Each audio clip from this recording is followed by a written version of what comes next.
Hey, basketball fans! I'm Dave from Fantasy Basketball Analyzer, and thanks for watching. If it's your first time here, please hit the subscribe button. It helps grow the new channel. It's Sunday, November 24th, and we're here to talk about the schedule for Week 6, upcoming week, which includes Thanksgiving. So we'll get into looking at the game, strength of schedule, back-to-backs, and all that fun stuff. And a little talk about some stats anomaly. But first, beer! So like I said, here in the States, it's Thanksgiving. So this week's beer is Sweet as Pie by Rochester Mills Brewing. Sorry, Sweet as Pie Milkshake Stout by Rochester Mills Brewing.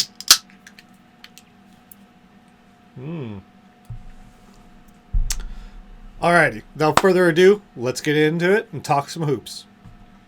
So this week's schedule is not nearly as crazy as last week's schedule, if having one team with 5 games like last week, times is crazy. So, we've got 4-game, 3-game, 2-game weeks. You can read the fours, but you almost don't have to because there's so many. Most teams are playing 4 games this week.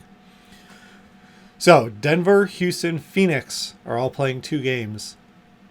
But those teams feel like they might be the player stars anyway. But any of your ancillary pieces, you got to sit down, especially with most teams are playing 4 games. So, Phoenix, hope you enjoyed the 5-game week.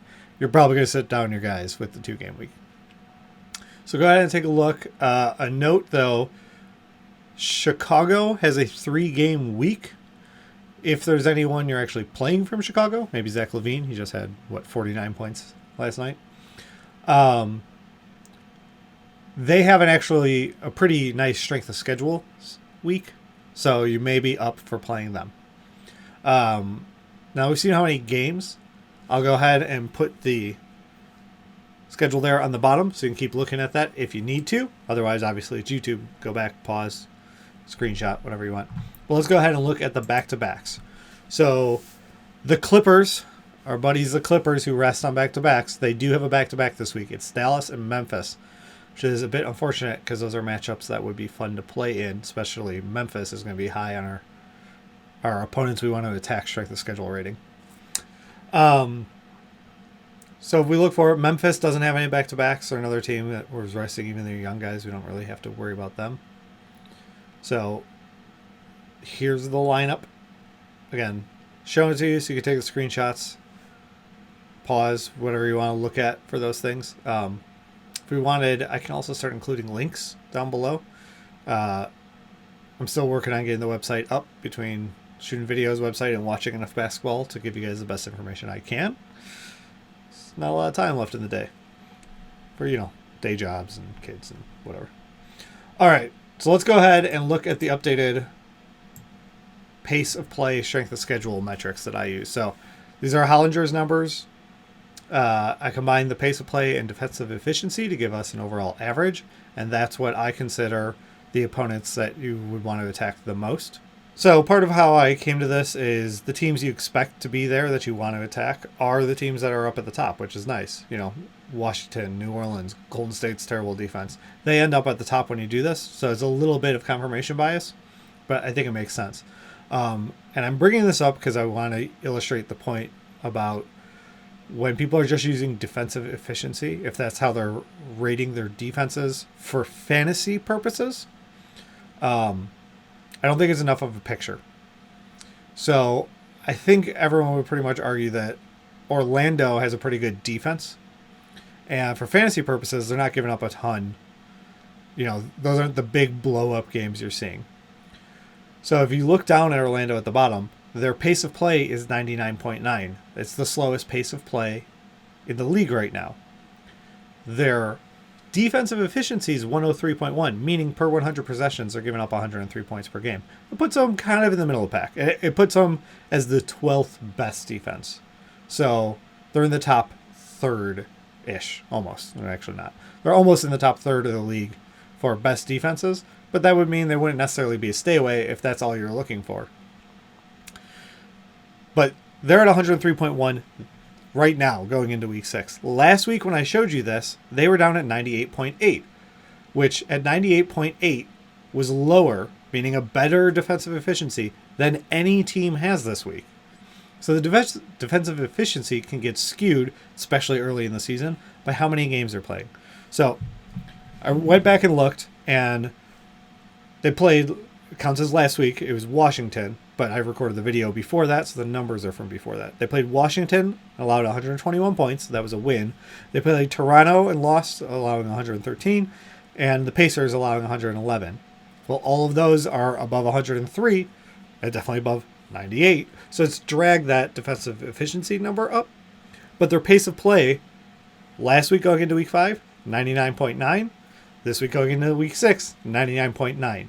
So the pace of play, a slower game is just less chance for rebounds, points, everything else. Especially if your team's kind of already slow, say the Lakers, and you're going to be going, no, Lakers aren't so bad, but say Denver, and you're going against Orlando, and they're both slow, that's probably going to be a very slow game. And then those factors come into play. So I wanted to use that chance and why I highlighted Orlando in yellow when on the grid to kind of illustrate why I'm using two of these. And, for someone like Golden State, their pace of play isn't showing as crazy fast, but they're a really bad defense right now because that team is really bad right now. So it's worth attacking the Warriors. So neither one metric on their own works, and that's kind of how this became my secret sauce for figuring out the strength of schedule. And I wanted to show how, specifically the defensive numbers can move. If we want a little more info, because I've got it, for Orlando, well, their defensive efficiency decreased, right? They're allowing more points per game. I went and looked at the last 4 games of what they allowed. They allowed Beal to get 34, 8, and 6. That's a good game, but Beal has lots of good games. Nothing standing out. Sabonis got 25, 9, and 4. And, of course, no steals or blocks. Because he really wants to help you. So, again, good game. Nothing standing out. So, that middle game, Toronto. Pascal Siakam got 18 points, 11 boards, 4 assists in 34 minutes. Now, that's a good game. 18, 11, and 4. Nothing to sneeze at. But his averages are 25 points, 8 rebounds, 4 assists. So he's right on pace for his assists. Got a little more rebounds, but he dropped from 25 points to 18. So none of it's like, oh my God, you can't play your players against Orlando. But I did kind of pick that out to say, like, okay, here's kind of the ringleader of his team.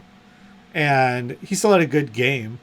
But this is what we're looking for. When we're looking at the pace of play and defensive efficiency, that's the kind of reduction. Like, it really probably helps you for daily fantasy sports. That's the kind of reason why I don't try and use just one or the other. But pace really tells me a lot about the opportunity to put up those stacking points. And with percentages, the pace of play shouldn't really change for that. So I don't worry about that when I'm measuring it. All right, so with all that talk of pace of play and stuff, let's go ahead and look at, our top 5 or so teams. I went from Washington, New Orleans, Golden State, Atlanta, Memphis, Portland, even San Antonio. I went ahead and marked all of those on the schedule, and here's what it looks like. So I went ahead and highlighted a couple teams in particular. The LA teams, both of them, the Clippers and the Lakers, have some great matchups. Like, if you look across all the teams you would want to play, they each have 3 of them in a 4-game week.